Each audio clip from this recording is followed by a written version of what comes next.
আমরা মানুষ হিসেবে সাধারণ হই কিংবা অসাধারণ, প্রত্যেকটি মানুষের মধ্যে কিছু না কিছু শখ রয়েছে, কিছু না কিছু আশা আকাঙ্ক্ষা স্বপ্ন রয়েছে। তবে ঈশ্বর সবারকে সব চাহিদা পূর্ণ করে না তো। ঈশ্বর চাইলে সবাইকে সব কিছু দিতে পারে, কিন্তু দেয় না কেন জানো? তিনি যদি আমাদেরকে সব কিছু দিয়ে পরিপূর্ণ রাখে, তাহলে আমরা কখনোই ঈশ্বরের শরণাপন্ন হতে চাইব না। কখনো সংসারের কাজের ফাঁকে তাকেও মনে পড়বে না। তাই সে কিছু না কিছু কমতি প্রত্যেকটা মানুষের মধ্যে দিয়ে রেখেছে। তো যাই হোক, অনেক গল্প অনেক কথা হবে তোমাদের সঙ্গে। তার আগে চলো নিজের পরিচয়টা দিয়ে নিই। নমস্কার, কেমন আছো সবাই? আশা করছি সবাই ভালো আছো, আর আমরাও বেশ ভালো আছি। আমি রিমি। আজকে আমার আরও একটি নতুন ব্লগে তোমাদের সবাইকে অনেক অনেক স্বাগত জানাই। চলো ব্লগের প্রথমেই একটা কথা বলে রাখি। আপদকালীন অবস্থার জন্য মোটামুটি 2-3টে ব্লগ আমার কিন্তু এক্সট্রা রেডি করা থাকে, আর সেগুলোই কিন্তু তোমাদের সামনে এখন একটা একটা করে পোস্ট করছি। তবে আজকের এটাই লাস্ট, আবার আগামী দিন থেকে নতুন ভিডিও নিয়ে তোমাদের সামনে আসবো।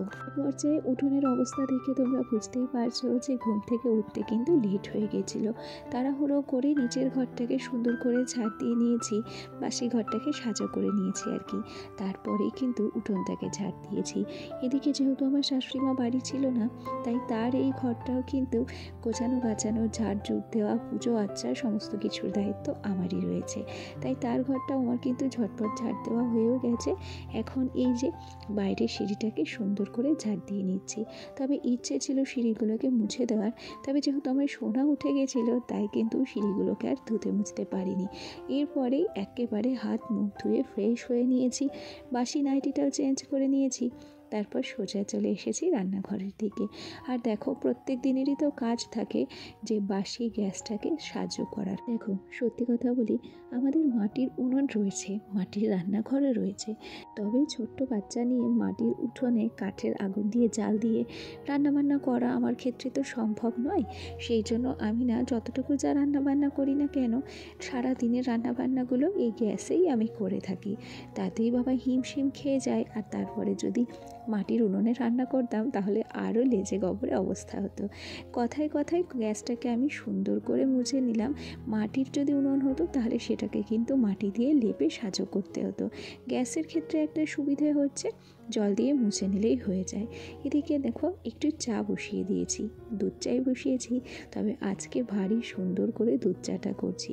দুধের মধ্যে একটু এলাচ ফেলে দিয়েছি, যাতে করে দুধ চায়ের গন্ধ হয়। তবে এক্ষেত্রে একটা বোকামি করেছি, আমার যে চা আছে সেই চায়ের মধ্যেই না প্রচুর এলাচ রয়েছে, সেটা আমার খেয়াল ছিল না। আমার ঘরে যেহেতু এলাচ দানা এক্সট্রা ছিল, তাই চায়ের মধ্যে দিয়ে দিয়েছি। আর তারপরেই তেজপাতা তো প্রত্যেক দিনই আমার চায়ের মধ্যে পাওয়া যায়, সেটাকেও দিয়েছি। আর শেষে একটু ভেবেছি আদা কুচি দিয়ে নামিয়ে নেব, তাহলে যা দুধ চায়ের স্বাদটা হবে না, জাস্ট মারাত্মক, ভাবা যায় না। আর এই স্বাদের কোনো ভাগ হয় না জানো। মোটামুটি ঠান্ডা লেগেছে, সেই জন্য কিন্তু ভয়েস ওভার দিতে একটু প্রবলেম হচ্ছে। ওদিকে আমি চাটাকে কিন্তু গ্যাসে একটু ফুটতে দিয়েছিলাম, আর সেই ফাঁকে টেবিলটাকেও সুন্দর করে মুছে নিলাম। আর এখন চলো চাটা ছেঁকে নেব। একটা বড় কাপ নিয়েছি, আর এখানে চাটা ছেঁকতে গিয়ে আমার খানিকটা চা কিন্তু পড়েও গেছে। আসলে একটা কাপড় দিয়ে বাটিটা ধরেছিলাম, আর সেই কাপড়টা আমার গ্যাসের ওভেনের সাথে আটকে গেছিলো, তাই আর কি চাটুকু পড়ে গেল। সাথে সাথেই আমি কিন্তু চায়ের কাপটাকে পরিষ্কার করে নিয়েছি। আর তারপরে এই যে চাটুকু নিয়ে নিলাম, আর সেই সাথে নিলাম 2টো বিস্কুট। এই ফুলটা কারোর কি জানা আছে এটা কি ফুল? হ্যাঁ, এটা ধুত্রা ফুলের টাইপ, ধুত্রা ফুলের আরও একটা প্রজাতি। তবে এই ফুলটা যে কতটা বড় হয়, যদি এটাকে সামনাসামনি কেউ দেখে থাকো তাহলে জানবে, আর যদি সামনাসামনি না দেখে থাকো তাহলে তোমাদেরকে দেখানোর চেষ্টা করছি। তবে ক্যামেরাতে কিন্তু একটু ছোটোই উঠেছে। ভীষণ বড় একটা নতুন প্রজাতির ধুত্রা গাছ, তাই একটু তোমাদের সঙ্গে শেয়ার করলাম। গল্পে গল্পে ওদিকে ভাত তো আমার হয়েই গেছে, আর এদিকে কিন্তু একটু মাংস বসিয়েছি।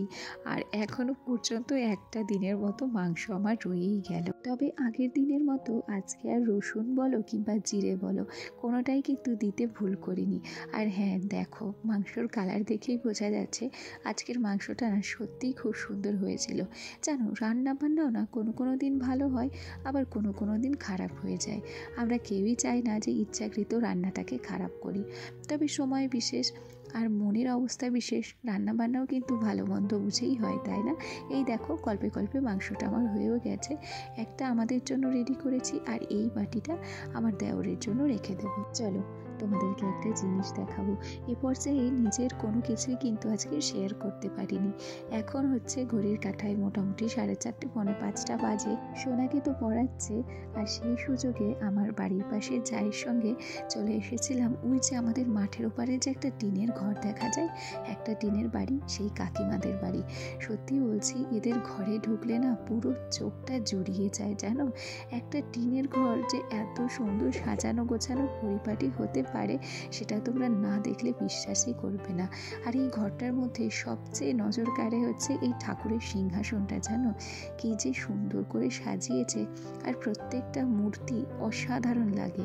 সত্যি বলি, এসে এই ঠাকুরের সিংহাসনের কাছে বসেছিলাম, মনটাতে যেন এক অভূতপূর্ণ শান্তি বিরাজ করছিল, ভীষণ ভালো লাগছিল।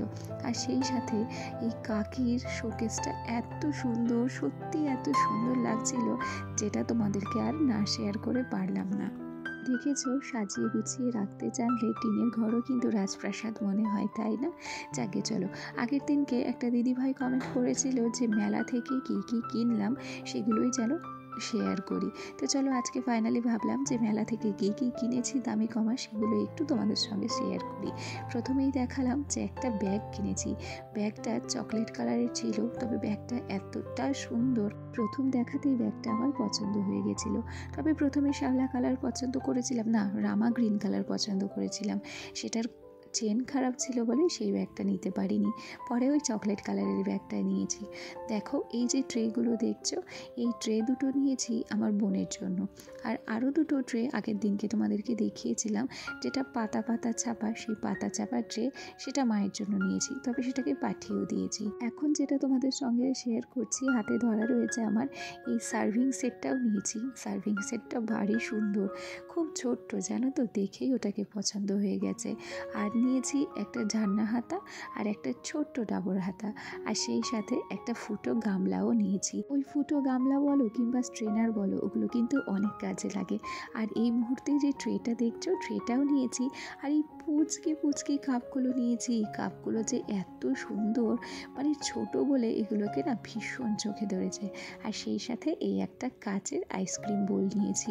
এই বাটি আগে আমার কাছে দুটো ছিল, তবে যখন আমাদের বাড়ি মিতা এসেছিল, মিতাকে একটা গিফট করেছিলাম, তাই ওটা সঙ্গী ছাড়া হয়ে গেছিল।